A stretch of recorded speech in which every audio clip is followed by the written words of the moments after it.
let's get into what happens when we don't get enough sleep and sleep disorders. And sleep is so important to the quality of our lives. If we get enough sleep, just the quality of your life will change. It really will. If you've ever experienced not having enough sleep and then going back to getting into a healthy sleep cycle and following your circadian rhythm, you will feel like a new person. But for those people that can't get into those cycles, we're going to look at what's going on. Why are they not following their circadian rhythm? Why are they having problems sleeping? So we call those dysomnias. Dysomnias are abnormalities in the amount, quality, or timing of sleep. And they include insomnia, narcolepsy, and sleep apnea. Those are probably the most popular, well known. Insomnia is the most common sleep disorder, and it represents the inability to fall asleep or to maintain sleep. So some of this can be caused by environmental issues, and I've met a lot of teenagers, especially in high school, they'll tell you that they feel like they're insomniacs, they're not getting enough sleep. Because of chronic stress can cause temporary insomnia, as can the use of alcohol or stimulants such as caffeine. So we got to have some negative combinations happening with school. College, you'll really see this too, is you have basically free access to as much caffeine as you can handle, right? So you can drink as much coffee or Starbucks frappes all day long. And even if they're not doing other things like alcohol and other drugs like uppers, and I remember people took even like caffeine pills to stay up all night long while they're in college. And people used to smoke quite a bit when I was in college too. The stimulate and stay awake. And then you have because you have this combination of chronic stress. You have a lot of tests and exams and finals, and everything kind of happens at once. School's not always spread out very well, so it'll be like you have a class in 8 weeks, and you got to do all this in 8 weeks. Well, that could cause insomnia. That's environmental, but there's also a lot of there's other issues we can learn about that you could have a hormonal imbalance where the person's not getting enough sleep, the brain is too active. And they'll prescribe all kinds of things. They'll do resonant breathing and meditation helps with insomnia. Just cutting caffeine use after noon or 12 o'clock in the afternoon. You shouldn't be drinking caffeine at all. It's too late. Now another one is narcolepsy. A narcolepsy is the inability to stay awake. It's when narcoleptics fall asleep. They usually go immediately into their REM cycle and they sleep only for a couple of minutes. It's believed to be caused by issues with the hypothalamus. The hypothalamus is in the midbrain, and it has issues controlling, and you're going automatically to sleep. Now, this is very common. Sleep apnea, and I've even had students, say that it's very, very common. And I have family members that have sleep apnea. My wife, my son, my father had sleep apnea, and it can be genetic. So if your parents have it, your grandparents have it, you might want to get checked out. And it can be pretty resolvable. Sleep apnea is a disorder in which a person repeatedly stops breathing while they're sleeping, which results in waking them up after a minute or so without air. The person wakes up exhausted because they never sleep peacefully. They don't get through their REM cycles, and we said that takes about 90 minutes. They never get there because they keep waking themselves up. One of the telltale signs we said of sleep apnea is snoring.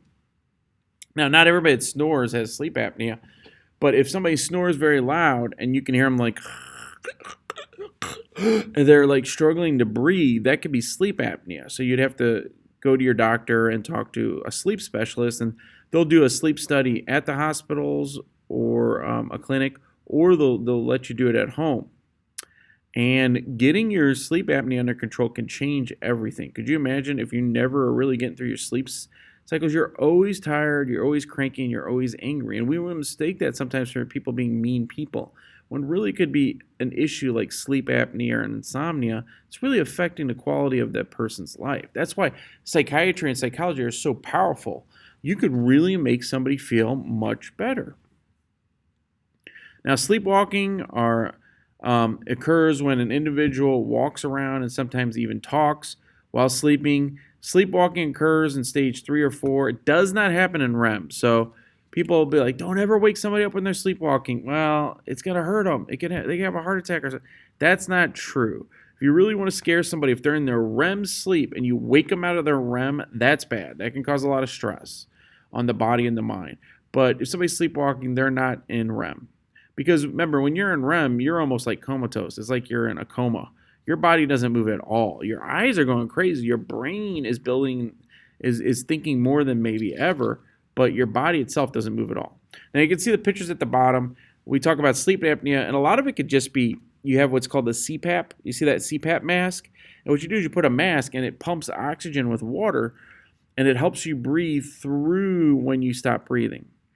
And it is night and day. If somebody has sleep apnea and they snore, they'll sleep much better, and it'll be much quieter because they won't snore because they're getting enough oxygen. Snoring is you're working hard to get a lot of oxygen. And also, again, that can be caused by other things like allergies. Lots of things can cause snoring.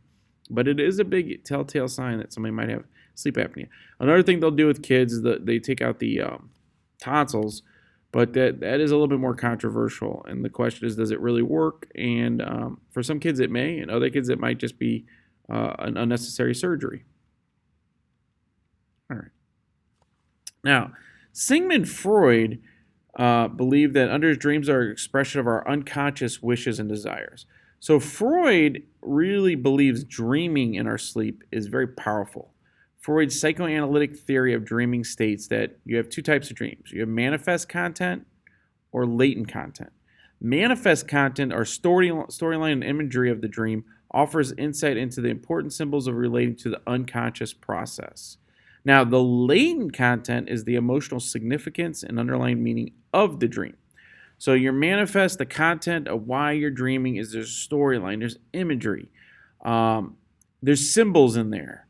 And people for close to 100 years, and there's still today, the book on dreaming is really Sigmund Freud's interpretation of dreams. And we've talked about there's a lot of issues with Sigmund Freud. First of all, Sigmund Freud had his own drug issues and his own trauma in his childhood and his life. But also, it's not very scientific. Freud, while he's the first really clinical therapist as we know it, and he's really inventing a lot of these strategies, he's also probably not very accurate. I mean, he was prescribing cocaine to people. They were doing things like surgery on people's noses to help with sleep issues. They didn't know what they were doing, and they're the first. And they're very innovative. But at the same time, with dreaming, when you talk to most people and we survey people, they think their dreams have deep meanings. And absolutely, it's true. And many people have read Freud's book. But actually, we find out with this manifest content, the storylines, that these things aren't necessarily universal either. Like, he would say things, for example, if you fall in your dreams, that means you feel a sense of helplessness. Or if you die, it's a rebirth, or you need to reinvent yourself. And these are very prolific, profound ideas that he's spreading, and they sound amazing. And what they do is they serve our self-serving bias. So if we believe our dreams mean something, we're going to believe in Freud's ideas. But we actually have found out in most cases, and most psychologists do not believe dreams really mean anything significantly. We'll go into the theories on the predominant theories on why dreaming and what's going on in dreams. Now, the latent content, again, is this emotional significance and underlying meaning of the dream. It's the big idea. So you kind of see okay, you're falling, that's symbolic that you are helpless. So you feel helplessness and you need control over your life.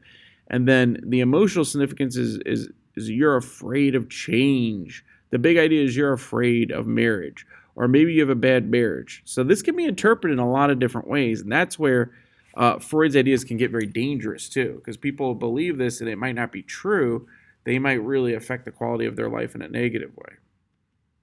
So you can kind of see, here's an imagery. Again, remember that iceberg in the water, the unconscious. You don't know what's going on in your dreams, and it's your unconscious mind coming to the surface. All your fears and your immoral urges. And remember, he says that the number one driving force is our sexual desires. That's all happening in our dreams. And then your preconscious, your memories, and you're trying to have stored knowledge. And then your conscious is the good guy. It's trying to fight out all this bad stuff. But when you're dreaming, you're not really conscious. Or are you? And what's happening? So he had these three levels of consciousness. Now, these are the predominant theories on dreaming today. You have activation synthesis hypothesis of dreaming.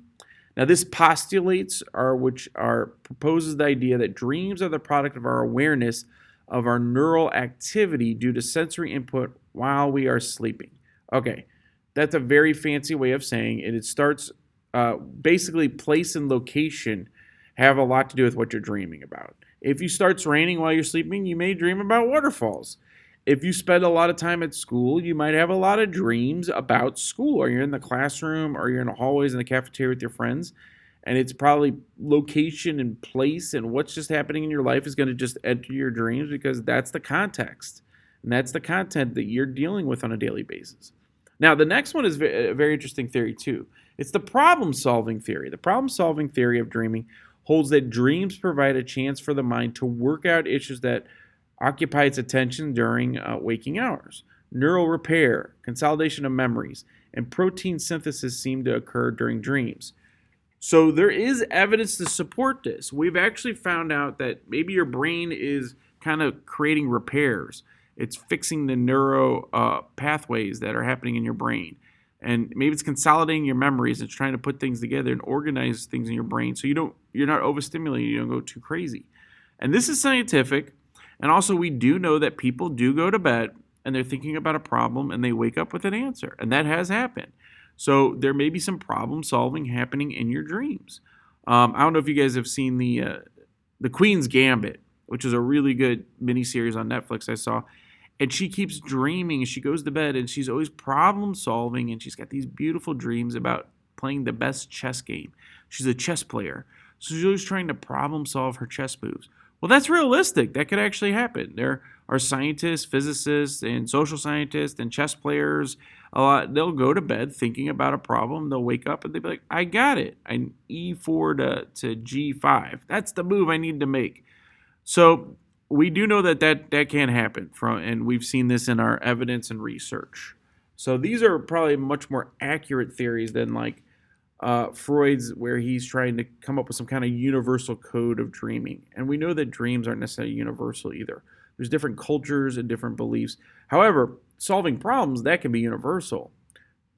Falling is a bad thing. That's not necessarily universal. You think about wearing black at a funeral is very American and Western, but you wear white in India to a funeral. So even colors and symbols wouldn't necessarily mean the same thing when we go to like content and our latent content and and Freud's ideas.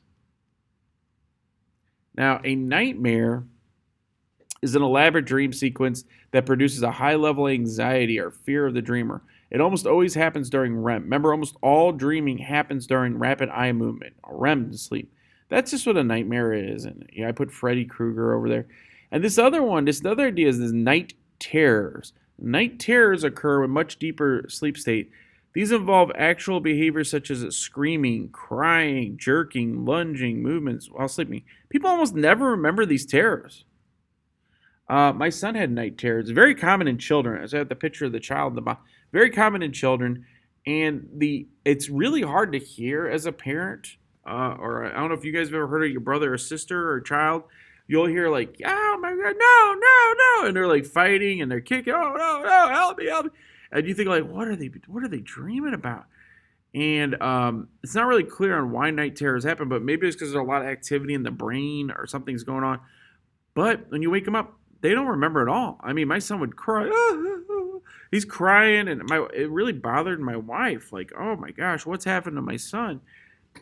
And the truth is, he probably doesn't remember anything at all. And it's very common in children, and it probably doesn't cause many problems or hurt the kid.